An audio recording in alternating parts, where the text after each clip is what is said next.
Bonjour à toutes et à tous et bienvenue sur Onature TV. Donc aujourd'hui, je suis en compagnie de Laurent Richier. Bonjour Laurent. Bonjour. Donc, je vais vous accueillir dans cette vidéo parce que, en fait, on s'est vu il y a quelques temps parler par rapport à votre livre que vous avez écrit tout récemment. Donc, Oui, ça s'appelle Viande et si vous saviez. Un boucher oui. de distribution parle. Donc, c'est un sujet qui me touche, bien évidemment. Et puis, quand je vous ai entendu parler, c'est vrai que déjà, j'ai senti beaucoup d'humanité à travers vous et on sent votre sensibilité aussi qui est là. Et donc, je me suis dit, ce monsieur-là, j'aimerais bien l'interviewer pour le magazine parce que c'est vraiment un sujet très important aujourd'hui. Et puis, en plus de ça, merci aussi d'avoir accepté mon invitation un petit peu avant les fêtes, là, où justement, Oui, on est en plein dans la surconsommation de tout et de n'importe quoi. Donc, je trouve que c'est aussi le bon moment. Moi, quand j'ai commencé à lire votre livre, j'ai été surprise parce que c'est pas un livre qui est juste là pour dénoncer, voilà, comme ça. En fait, il y a ce côté où vous dites vraiment ce que vous avez vécu, ce que vous avez dit, et puis il y a aussi un petit perspective, je dirais, où finalement vous essayez de comprendre. Vous essayez de comprendre pourquoi vous avez travaillé des années dans ce milieu qui finalement n'était pas le vôtre, et puis, de comprendre aussi pourquoi toutes ces horreurs sont là. Ça, c'est vraiment intéressant. Et c'est vrai que quand j'ai commencé à lire votre histoire, vous parlez de votre enfance, j'ai été vraiment émue parce qu'on voit bien, en fait, ce côté déjà qu'il y avait chez vous et qu'il y a chez de nombreux enfants, qui est, ben voilà, en fait, je ne vais pas décevoir mes parents et donc je vais montrer que je suis capable de faire quelque chose et de etc. Puis, ça, et puis aussi l'éducation nationale qui vous a un petit peu cassé, je dirais, dans ce que vous aviez envie de faire. Et voilà, donc si vous pouvez nous en parler un petit peu plus, parce que je trouve que c'est très éclairant justement sur le fait de pourquoi avoir été jeté dans ce milieu-là, finalement, contre votre volonté, je dirais. Bah, tout simplement parce que c'est tout à fait ça, vous avez complètement résumé la situation. C'est-à-dire que moi, j'avais des notes absolument désastreuses hein, quand j'étais enfant. Et c'est vrai que j'ai eu des maîtres et des maîtresses successifs qui m'ont fait, je veux dire, ne pas aimer l'école. Parce que voilà, à l'époque, dans les années 80, l'éducation nationale, je crois qu'il y avait vraiment un énorme problème. Et puis j'ai rencontré, mes notes étaient désastreuses, c'est sûr qu'il a fallu que je bosse et je ne pouvais pas décevoir mes parents, c'était pas possible. Issu d'une famille nombreuse, il fallait gagner sa vie et mes parents ne concevaient pas d'avoir un train de savate à la maison. Et donc je voulais pas les décevoir parce que moi j'ai aimé mes parents plus que tout au monde. Mon père qui m'a donné tant de valeurs. Et, et à ce moment-là, bon, j'ai rencontré une conseillère d'orientation. Enfin, mes parents ont eu rendez-vous avec une conseillère d'orientation qui était absolument ignoble et qui m'a jeté, je veux dire, comme ça, à la poubelle, en disant, voilà, votre fils, de toute façon, il n'est fait que pour un métier manuel. Il ne pourra jamais faire autre chose. Alors que j'avais d'autres envies. Et le truc, c'est qu'il y a vraiment, à l'époque, il y avait vraiment un gros problème dans l'éducation nationale, qu'on retrouve également encore aujourd'hui. Il existe encore un vrai problème dans l'éducation nationale. Et ça, je le souligne en rouge parce que j'ai mon fils Théo, c'est pareil, qui est là, qui bosse, qui a un peu la même histoire parallèle que la mienne, qui n'a pas aimé l'école, et non seulement l'éducation nationale l'a jeté lui aussi à la poubelle, mais en fait, non seulement il l'a jeté à la poubelle, mais c'est les gens aussi autour de vous qui font de vous, des fois, voilà, qui vous mettent le moral à zéro et qui vous mettent comme ça, qui vous parquent, on va dire, dans un truc bien précis. Et c'est vrai que en venant sur moi, si je fais si maintenant je regarde ma vie en arrière, je me dis cette dame, elle a fait quand même une énorme erreur parce que j'ai tout fait pour ne pas faire ce métier-là parce que j'adorais les animaux par-dessus tout. Et en fait, j'aurais pu être menuisier, j'aurais pu être boulanger. mais voilà, il s'est fait que je me suis retrouvé dans une boucherie contre vents et marées. Je ne voulais pas faire ce métier-là. Et malheureusement, voilà, c'est une vie gâchée. C'est une vie Bien. gâchée par l'éducation nationale, ça c'est sûr, parce que mes parents étant ouvriers, ma mère était femme de ménage pour des personnes riches, mon père était, manœuvre à l'usine de Pompey, puis il est tombé malade, donc il n'avait pas une instruction, je veux dire, voilà, il n'avait pas fait l'ENA, hein, il n'avait pas fait les grandes études, donc il ne faisait qu'écouter ces personnes qui en fait faisaient n'importe quoi. Et en fait, j'ai une impression, et je le dis, que ma vie professionnelle est un vrai gâchis. C'est un gâchis absolument. C'est un gâchis. Et aujourd'hui, malheureusement, quand je regarde les informations, quand je regarde ce qui se passe dans les banlieues, quand je regarde ce qui se passe dans les, je pense qu'on va pas chercher. On tourne autour du pot, vous voyez, tout le temps, mais on va pas chercher le problème à sa source. Parce qu'aujourd'hui, on en est là aujourd'hui. Et c'est vrai que les médias, quand je regarde ce qui se passe dans les banlieues, quand je regarde notre jeunesse aujourd'hui, quand je regarde, je suis sûr et je suis persuadé qu'il y a quelque chose à faire. Mais bon, on en est là. Aujourd'hui, on en est encore là. Et c'est pour ça que je me suis retrouvé bouché, alors que j'ai touché à tout. J'ai eu 1000 vies. J'aurais voulu faire autre chose. J'ai toujours caché mon métier. Oui, c'est ça. Il y a encore en plus cette espèce de honte finalement, avoir fait quelque chose qui vous correspondait pas. En plus, un truc, voilà, ouais, c'est horrible au quotidien. Et ça, vous l'expliquez aussi dans le livre, c'est que maintes fois, vous avez essayé non seulement d'alerter les agences d'intérim ou autres dans lesquelles vous travaillez, et ce qui est Ouais. dingue, c'est qu'on vous a dit, en gros, bah, toi, tu exécutes et tu n'as pas amené ta fraise, quoi. C'est une horreur parce qu'en fait, vous avez essayé de dire les choses que vous voyez qui se passaient. Vous avez essayé de faire d'autres métiers. Finalement, bon, bah, ça a peu abouti ou peu longtemps. Donc, ouais, par moments, on sent une impasse vraiment forte, quoi.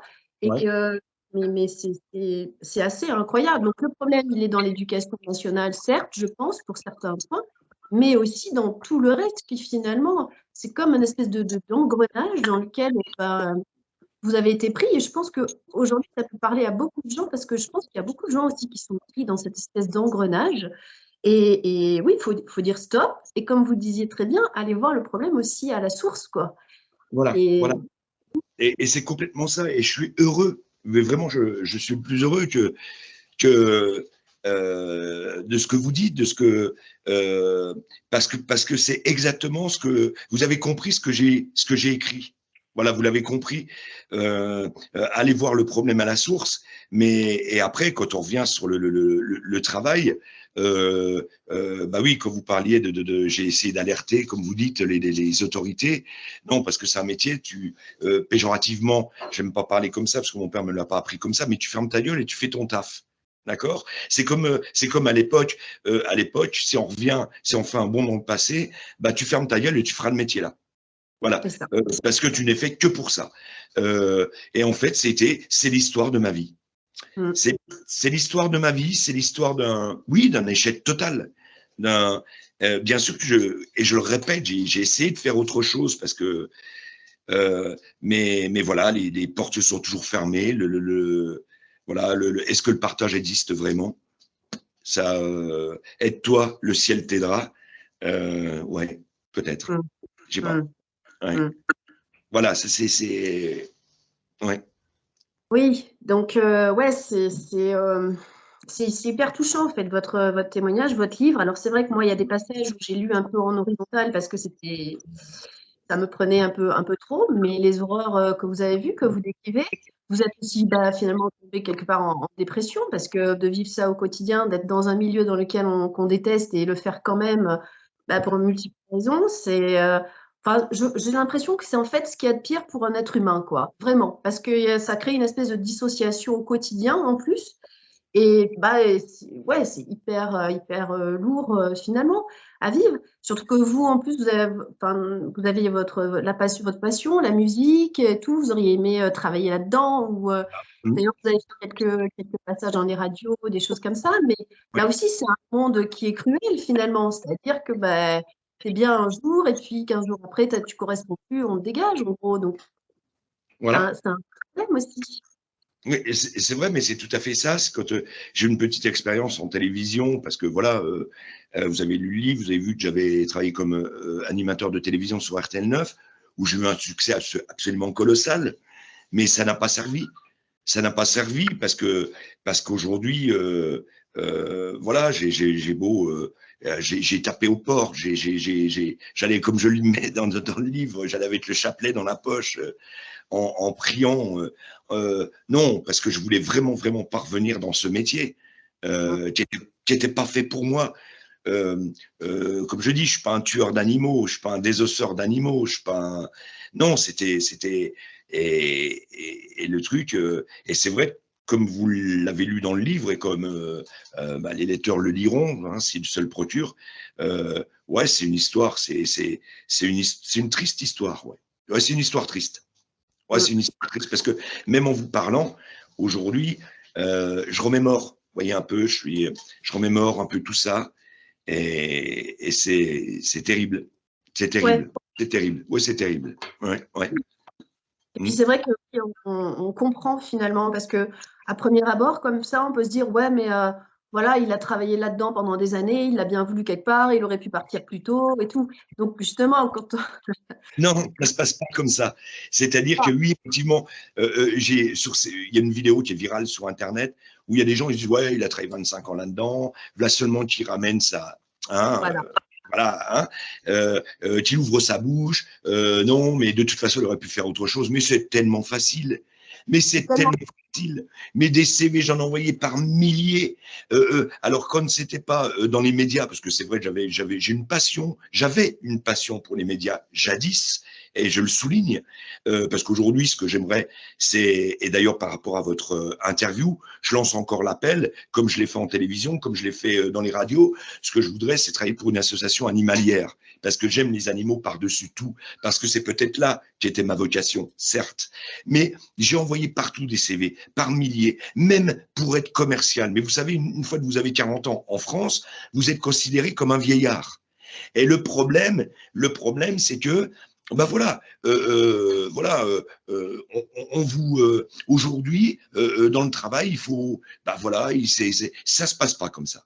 Et je veux, et par rapport à votre interview, je veux répondre aussi aux personnes qui se disent ça, qui se disent ouais, effectivement, il aurait pu. Non, non, non, non, non, non, ça se passe pas comme ça. J'ai essayé, je n'y suis jamais arrivé.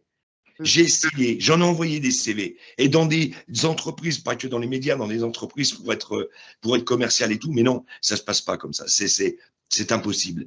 Et donc, le métier m'a toujours rattrapé. Le métier m'a toujours rattrapé. Et il fallait que je ouais, gagne ma vie. Fallait que je gagne ouais, ma vie, donc, bien évidemment. c'est ça. Et c'est vrai que oui, c'est cette réflexion un peu facile, comme vous dites, ça me fait penser aussi aux femmes, vous savez, qui dénoncent des années plus tard, par exemple, qu'elles ont été violées ou qu'elles ont eu des abus, etc. Et il y a des Ouais, gens qui vont par facilité dire, ouais, mais bon, voilà, tu aurais pu dire plus tôt, ou voilà, des années plus tard, c'est facile et tout. Mais comme vous dites, ça se passe pas comme ça, et c'est tout un cheminement aussi de conscience, je pense, hein, parce qu'il ouais, y a aussi la honte, quelque part, d'avoir fait ça, etc. C'est pas facile d'en parler. La honte de dire au grand public et d'oser. Moi, je trouve ça, au contraire, hyper courageux. voilà, voilà, voilà, tout à fait. La honte, voilà, voilà, voilà, de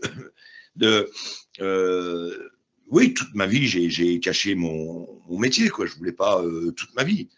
Ce que je dis toujours, j'ai travaillé en planquette. J'aurais pu l'écrire, ça. J'ai travaillé en planquette parce que voilà, c'était pas, voilà, et on revient là-dessus. C'est un vrai gâchis. Voilà, et ce que j'ai vu, c'est apocalyptique. Ce que j'écris dans le livre, bah, je l'ai vraiment vécu. Et, et aujourd'hui, professionnellement, oui, je suis un homme détruit, mais qui a envie de se reconstruire. Et c'est pour ça que j'ai fait ce livre.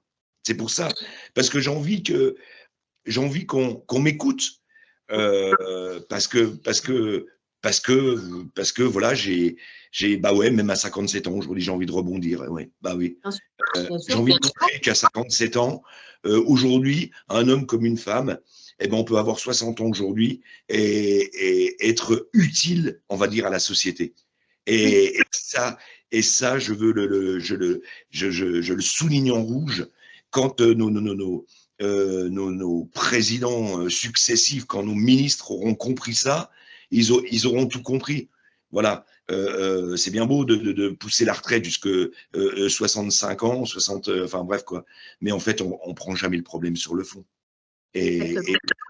et ça, c'est comme des personnes qui me disent ouais, oh, t'as fait un livre et c'est incroyable et tout. Bah oui, je l'ai écrit moi-même et je suis fier. Et je suis fier. S'il prouve que, et ça, c'est un pied de nez à ma conseillère d'orientation à l'époque, qui me prenait pour un, pour, voilà, pour un demeuré, pour un pauvre mec qui pourrait, je veux dire, faire que des métiers manuels. C'est un pied de nez aussi à toutes les personnes qui m'ont fermé les portes dans les entreprises successives où j'ai essayé de travailler pour eux, que ce soit dans les médias, mais d'autres entreprises. Et, et j'ai voulu, par rapport à ce livre, verser mon cœur, vous voyez, Ah le sang de mon cœur, le verser dans ce livre. Et c'est là où j'aimerais gagner, je veux dire, où j'aimerais gagner la, la confiance du lecteur et des personnes, quoi. Mm. c'est vrai que c'est un peu comme un exutoire finalement ce livre, hein. C'est une sorte de revanche un petit peu aussi. Et mais ce qui est dommage, c'est vrai qu'encore une fois, je pense que ça existe encore ce truc de ah ben lui il est pas très voilà il a pas de très bonne note ou voilà et il va faire un métier manuel. Déjà c'est dévaloriser les métiers manuels qui bon il n'y a pas de honte non plus à faire un métier manuel à Ouais. la base.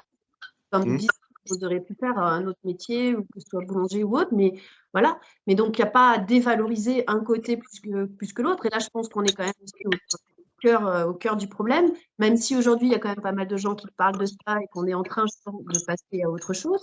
Parce Mm. qu'évidemment, on a besoin aussi de ces métiers-là. Mais donc, on voit bien aussi cette espèce d'hypocrisie là qui règne, en fait, une espèce de truc. Non, c'est hyper malsain tout ça, je trouve. Et donc, ce que vous avez fait, je pense qu'effectivement, il est très important que quelqu'un comme vous puisse parler et ose parler et que ça soit dit au grand jour, en fait. Bien Et, sûr, et je bien pense sûr. qu'il est très utile. Et si peut-être pendant des années, vous vous êtes pas senti très utile, et ben aujourd'hui, vous êtes à votre place. Et finalement, c'est comme si bah, à chaque fois, vous avez remis dedans et tout, comme si presque vous aviez une mission quelque part de ben, avoir vécu tous ces trucs pour qu'aujourd'hui, ça soit mis là ben, au grand jour, sur la table, quoi. C'est pas anodin. Votre vie, elle est pas anodine, quoi. Ouais, non, mais je vous remercie c'est et c'est beau ce que vous dites parce que c'est ouais, c'est tout à fait ça. C'est le aujourd'hui, c'est ce que on a beau avoir des émissions de télé qui traitent de plein de choses, mais je ne sais pas si vous êtes comme moi, mais j'ai l'impression qu'on tourne en rond Ouais. toujours sur les mêmes sujets.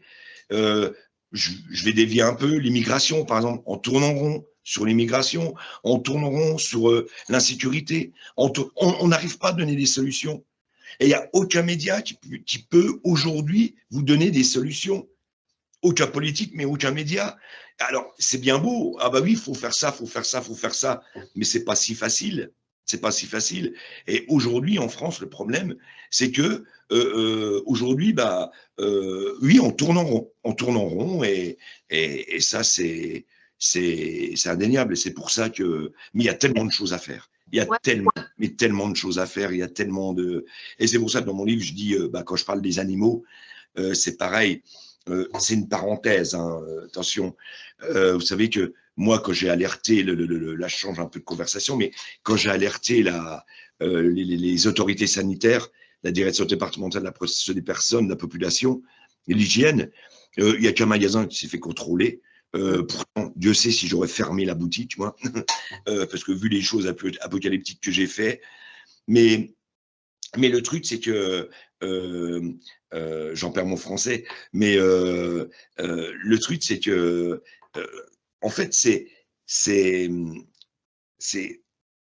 il y a rien qui va, quoi. Il y a rien qui va. Il y a rien qui va. Et en fait, je pense Ouais.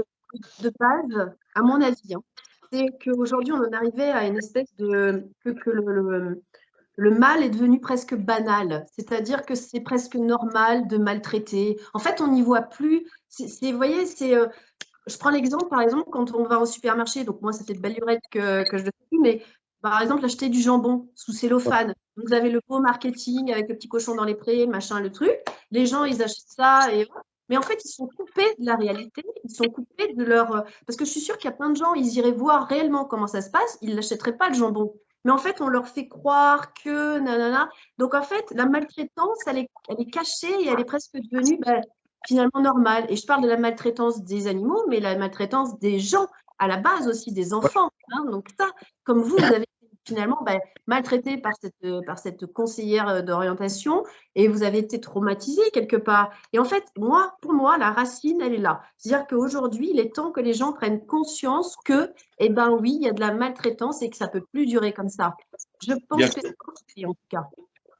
bien sûr, c'est ce que j'explique dans mon livre, et c'est là que euh, euh, vous avez tout pigé. Il y a la maltraitance animale, la maltraitance des humains, et en fait, c'est un vrai problème, mais c'est un vrai problème qu'il faut, je veux dire, aujourd'hui, qu'il faut régler dans notre pays. C'est voilà, parce que on en est là. Aujourd'hui, on en est là, et c'est pour ça que des fois, je me dis, on marche sur la tête. En France, on marche sur la tête. On, on- oui, on est complètement à côté de la plaque pour beaucoup de choses. Parce que de toute façon, on va pas chercher de problème, je veux dire, à la base. Et c'est ce que je mets dans le livre, c'est pareil pour les gamins. Je veux dire, bien sûr, on n'a jamais les enfants qu'on voudrait avoir. Des fois, bah oui, ça, voilà. Mais, mais le truc, c'est que malheureusement, il y a un problème qui est beaucoup plus profond. Ça, c'est sûr. Ça, c'est Et clair. ouais. Et Ouais. c'est vrai que tant que les adultes, les soi-disant adultes ou les soi-disant responsables de pays n'auront pas pris conscience de tout ça déjà pour eux-mêmes, ils ne pourront pas en prendre conscience et ils ne pourront pas être aidants pour les gens. Non, non, ça, je suis complètement d'accord. De toute façon, C'est vous savez, on vit aujourd'hui, moi je pense qu'on vit dans un monde un peu égoïste, hein, un peu tout pour moi, rien pour les autres. Moi je réussis, moi je m'en fous si l'autre, voilà quoi. Le problème en France, c'est que c'est pas comme aux États-Unis. En France, le voisin il a une belle voiture, waouh, on va lui rayer quoi, parce que ça va pas. Aux États-Unis, ça se passe pas comme ça. Il a une belle voiture, l'Américain va dire waouh, moi je veux la même. Donc il va tout faire pour avoir la même. La mentalité française, on en est là aujourd'hui. Et en fait, il y a beaucoup trop aujourd'hui de personnes qui tirent la couverture vers eux. Et ça, je l'ai rencontré partout dans mes 1000 vies. C'est con, mais des personnes, moi je les appelle ces personnes-là, c'est les fantômes. Vous savez, ils ont peur de leur ombre. Et complètement. aujourd'hui, dans les entreprises, et ça, je l'ai rencontré parce que quand j'ai été animateur de télévision sur RTL 9, quand j'ai eu ce succès colossal, les gens ont adhéré, je veux dire, au personnage que j'interprétais, qui était Dimitri d'ailleurs, que je le mets dans le livre. Et le truc, c'est que, vous savez, quand j'arrivais dans des petites télés, des petites radios, toutes les portes se fermaient. Mhm. Mais j'avais l'impression que ces gens avaient peur de leur ombre. Mhm. Encore dernièrement, un truc tout bête, puisque maintenant que j'ai écrit le livre, bon, on va dire un petit peu de notoriété. Et il y a une personne qui disait comme ça, une petite télé locale dans le Nord, qui disait ouais, mais bon, ouais, tu aurais pu aller là et tout. Mais oui, effectivement, j'en voyais. Ouais, mais c'est tellement nul, elle est tellement nulle cette télé. Mais je dis, mais le problème, c'est que j'ai tout essayé. J'avais des projets, j'avais des choses comme ça. Et moi, je me levais à 4 heures du matin pour commencer le boulot à 5 heures pour aller désosser des pauvres animaux avec les larmes aux yeux. Je revenais du boulot, je faisais mes projets sur l'ordinateur. Mais non, il n'y a rien. En fait, on ne me répondait même pas. Mhm. Mais en attendant, est-ce que ça fait marcher, je veux dire, est-ce que ça fait marcher je veux dire, je ne sais pas si je m'exprime bien, mais est-ce que ça fait marcher cette télé? Mmh. Puisque les personnes la trouvent un peu naze, mais le problème, il est là, c'est qu'aujourd'hui, on a sa place, on veut la garder. Ouais, ouais. Et on a peur des fantômes, c'est-à-dire on a peur de son ombre. Et en France, on ne partage pas assez les idées des autres. Et ça, c'est scandaleux. C'est scandaleux. Ce que j'ai vécu dans ma vie, c'est scandaleux. C'est absolument scandaleux. Parce qu'on m'a laissé, vous savez, comme une vieille merde, pourrir dans un laboratoire de boucherie, alors que j'aurais tellement voulu faire autre chose. Tellement, tellement. Et le truc, et il y a un moment donné dans ma vie, j'ai eu les armes. Mmh. Mais aujourd'hui, si vous aimez mieux, je suis un homme abattu. Parce que, voilà, parce que le livre, en parlant du livre, vous voyez, moi je remercie des médias comme France 3, Nord-Pas-de-Calais, qui m'ont invité sur leur plateau dans le journal, où la journaliste était absolument mais géniale, qui a lu le livre, qui m'en a parlé comme vous, et puis on parle hors antenne. Et quand je vois, vous savez, ce livre-là, je pense que vous l'avez compris, il parle de l'éducation nationale, il parle de la maltraitance animale, la maltraitance des humains, il parle d'un mal intérieur de l'auteur. Et je pense que d'autres médias, La Voix du Nord m'a consacré une page et je suis heureux. Le journaliste, pareil, il était super sympa, super gentil. Mais il y a d'autres médias, mais qui ferment les yeux. Et oui, Qui ne m'inviteront pas. Pourquoi? C'est énigmatique, mais moi je le sais. Je le sais. Et vous voyez ce que. Eh bien, le voilà le problème en France. Le voilà le problème. Et si ces messieurs regardent cette interview, dont je vous remercie vraiment de m'avoir invité, ils se reconnaîtront. C'est clair. Mais moi, aujourd'hui, je leur dis du fond du cœur, vous êtes des incompétents. Ouais, exact. Très incompétents. Ouais. Parce que même dans ma mairie, j'avais même, vous voyez, je l'ai pas écrit dans le livre, vous savez, les gosses qui font. Parce que moi, je sais vivre sans le sou, je sais ce que c'est. Je sais ce que c'est ramasser un crouton de pain par terre, comme mon père m'a appris. Je sais ce que c'est la misère. Et le truc, c'est que j'avais fait dans un projet, un vrai projet avec les jeunes de banlieue, où en fait, par rapport à une caméra, par rapport à un média, par rapport à un micro, où ils auraient pu s'exprimer dans des magasins, des commerces, avec des artistes qu'on aurait invités et tout. J'avais même, parce que j'avais même monté cette petite chaîne internet, où j'ai interviewé des gens quand même assez prestigieux, comme Thierry Pastor, son coup de folie, Jean-Luc Lahaye, il y avait Michou, qui est devenu mon ami. Mais je n'ai jamais eu de réponse. Jamais par la mairie. Mais un dossier, j'ai monté un dossier, mais jamais. Est-ce que vous trouvez ça normal? Non. Et vous avez une idée de pourquoi, en fait Voilà. Et après, on va vous dire, ouais, mais la jeunesse, ils cassent tout, ils font. Mais attendez, est-ce qu'on fait quelque chose? On ferme les yeux. Et on ferme. Et ça, là, je parle ça, ce sont les politiques, ce sont les directeurs d'entreprise, ce sont les hauts fonctionnaires. Je le vois bien sur les réseaux sociaux, se faire briller le nombril en espérant avoir le plus de likes possible sur des réseaux comme LinkedIn ou alors surtout LinkedIn. Mais je rigole. Parce que je me dis comme ça, je me dis, mais vous n'avez rien compris à la vie. Parce qu'aujourd'hui, si moi demain, parce que je sais que je ne suis pas éternel, je sais, parce que j'ai mon petit jardin secret, que tout s'arrête un jour. Mais par contre, il va falloir vraiment corriger, je veux dire, ce problème mais vraiment, il va falloir le corriger à sa base. Et là, on arrivera à quelque chose. Et c'est comme ça qu'on n'arrivera pas à des. Parce que je suis pas unique. Hein. Je suis pas la personne. J'ai rencontré aussi des collègues bouchers qui sont bouchers, qui n'ont jamais voulu faire ce métier-là, qui le font par dépit, qui adorent les animaux. J'en ai rencontré quand même, hein, mais qui n'osent rien dire, qui n'osent. Mais voilà, vous êtes la proie. Moi, je dis, vous êtes la proie de ces hauts fonctionnaires. Vous êtes leur proie. Et en fait, vous êtes là, comme les chefs que j'ai eus, tu fermes ta gueule, tu fais ton taf, comme voilà, on est. Ouais, c'est apocalyptique. c'est apocalyptique. Mais je l'exprime dans mon livre, enfin, j'essaie de l'exprimer. Et c'est pour ça que je dis ce livre, pour les personnes qui font des dépressions, pour les personnes qui ont des problèmes avec leurs enfants, les personnes qui ont... ouais, vous pouvez le lire, parce que je pense que ça va nous éclairer tous ensemble, et c'est ensemble que nous gagnerons. Oui, bien sûr. C'est ensemble, c'est ensemble. Ouais, Ouais. c'est vrai.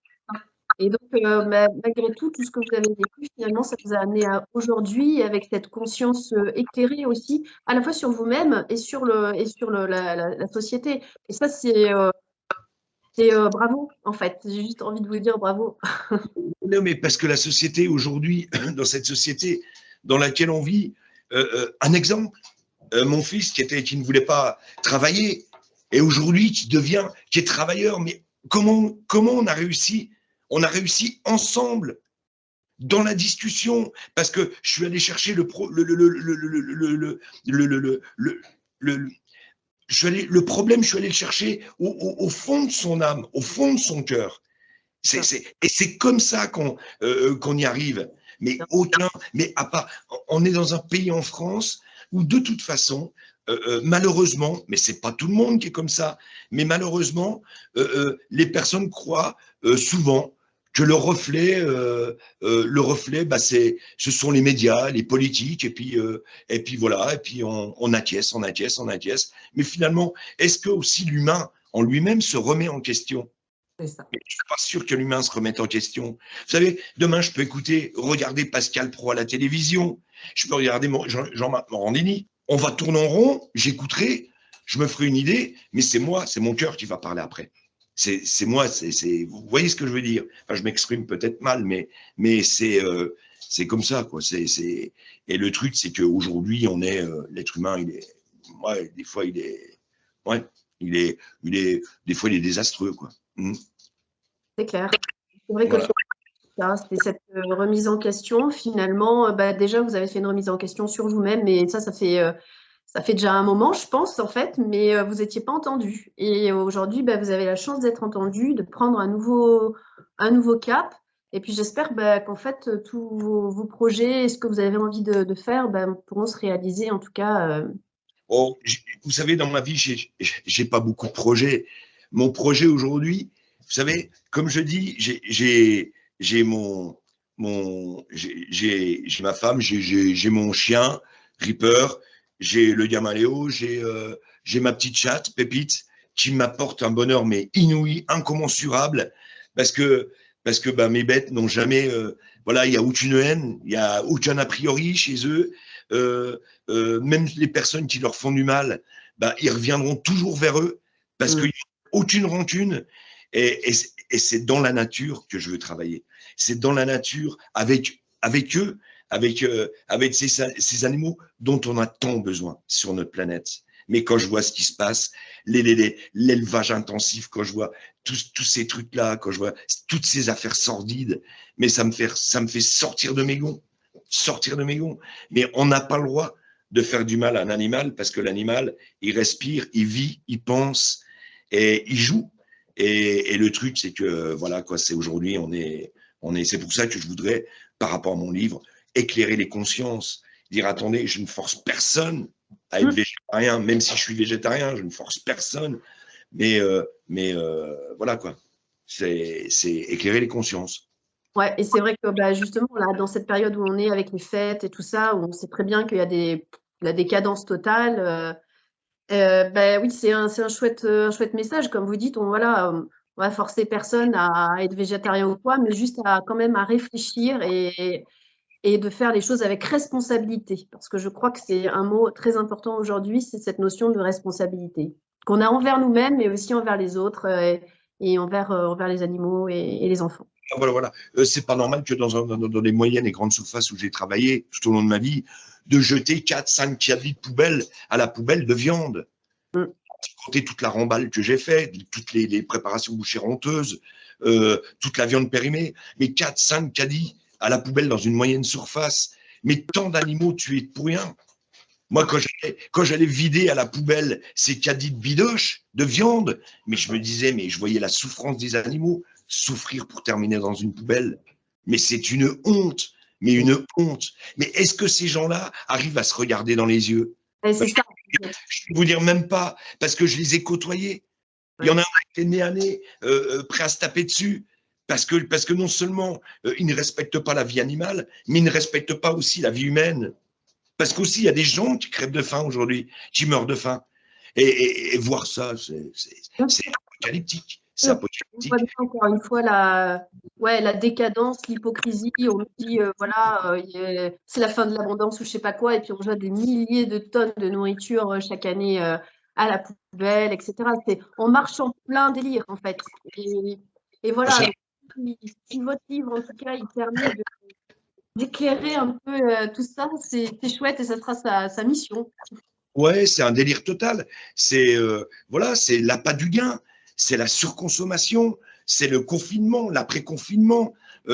Ah non, mais les hauts fonctionnaires, les directeurs successifs que j'ai eus, ils voulaient garder le même chiffre. Par exemple, c'est une parenthèse, mais ils voulaient garder le même chiffre d'affaires malgré la réouverture des restaurants. Oui. Mais c'est strictement impossible. Mais c'est pas grave, on commandait de la viande et de la viande et de la viande et de la viande, ils commandaient. Et puis pour mais c'est apocalyptique. Et il fallait garder le. Donc, voilà. Et puis, ces histoires de primes allouées au chef boucher, hein, parce que moins il y a de pertes, plus la prime sera bonne. D'accord. Mais on voit ce qui s'est passé dans l'affaire Buitoni. Mais l'affaire Buitoni, je la vivais au quotidien, de par l'hygiène, de par la remballe, de par tout ça. Mais l'affaire Buitoni, et c'est là que je tire la sonnette d'alarme. Et c'est là que je me dis que votre interview est important, même, c'est vrai, juste avant Noël, et qu'elle soit en ligne. Attention quand vous allez acheter votre dinde, attention quand vous allez acheter votre chapon, attention, les produits sont régulièrement rappelés.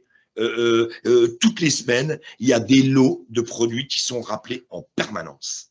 On ne peut pas, je veux dire, faire de la surconsommation comme ça sans qu'il y ait des risques. Et les risques, il y en a réellement. C'est dans la volaille, dans le bœuf, dans le veau, il y en a régulièrement. C'est comme quand je parle des poulets que je vendais, des poulets polonais que je vendais en labellisé. Ça arrive par milliers, on s'est exporté de Pologne par milliers. On sait très bien que la Pologne ne maîtrise pas, je veux dire, la listeria, ni les bactéries comme les Escherichia coli.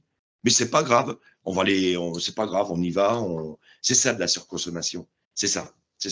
Et aujourd'hui, c'est pour ça qu'avant les fêtes de Noël, et je dis que ce livre, non seulement c'est ça, mais c'est aussi un manuel de santé, parce que j'apprends aux gens à comment choisir leur viande et surtout à faire attention lors de leurs achats, parce que c'est voilà quoi, et comme je le redis, hein,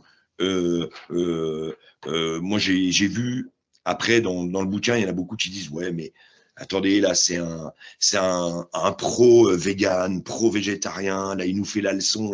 Non. Je suis pas là pour pas vous faire manger de viande. Je veux vous répondre, là, par rapport à cette interview. Je suis pas là pour pas vous faire manger de viande. Je suis là pour vous faire penser, réfléchir, simplement. On n'a pas le droit. Et ça, mais regardez, je vais vous donner un exemple. Sur Vatica, avec Hugo Clément, il y a eu un reportage, ils ont fait un reportage, concernant mon livre. Et à un moment donné, ça, on ne l'a pas vu dans le reportage, on va dans une grande surface. Alors, de la viande, mais surtout, que de la viande. Vous êtes là, je regardais, je dis, oh, le magasin, il n'y a pas beaucoup de monde. Ben, tout ça, ça va partir où? Est-ce que vous êtes posé la question? Est-ce que vous voyez? Mais oui, on va jeter, on va récupérer, on va remballer. C'est comme ça. Et c'est là que je dis sous la vidéo qui est virale sur Internet par mon éditeur. Et c'est vrai que les commentaires, tous les commentaires, il y a beaucoup de commentaires, énormément de commentaires de bouchers et même de poissonniers et qui racontent leur quotidien. C'est incroyable. Même une hôtesse de l'air qui dit mais l'hygiène non plus dans un avion ça n'existe pas, on met le doigt dans la nourriture, qu'est-ce qu'il a fait avant, enfin, c'est toutes des choses incroyables et ça j'ai envie de me battre pour voilà, c'est le combat de ma vie, c'est le dernier combat de ma vie. Ouais, vous dites, vous n'êtes pas là pour dire voilà, pour être pro-végan, pour je sais pas quoi, machin. Finalement, moi, je vois la même chose dans mon métier de naturopathe. Quand les gens viennent me voir, ils peuvent se dire, ouais, bah attends, elle va me dire d'arrêter de manger ci, là. Je dis non, moi, je vous interdis rien du tout. Je fais juste que vous renseignez et vous informer. Après, l'idée, c'est que vous faites en pleine conscience vos choix et en pleine responsabilité. Et c'est de là, de toute façon, que ça part. C'est la décision, elle appartient à chacun. Pas manger ou pas manger de viande. Le problème est bien plus large que ça, en fait. Bien Bien plus sûr. C'est complètement ça, ouais. Mmh. C'est vrai. Voilà. Donc, bah, en tout cas, merci beaucoup, Laurent. Donc, bah, je montre votre livre à l'écran. Et franchement, c'est un chouette ouvrage. Bravo à vous d'avoir eu ce courage et cette intelligence de toute cette remise en question et de voir clairement. Ah, bon, en tout cas, c'est moi qui vous remercie de votre invitation. Ça me fait énormément plaisir. Ça me touche au cœur, comme dirait Laurent Fignon, je me rappelle, lors de son dernière interview, quand il était sur France 2. Ça me va droit au cœur. Ça me touche au cœur. Énormément. Merci. Merci de votre gentillesse dans tous les cas.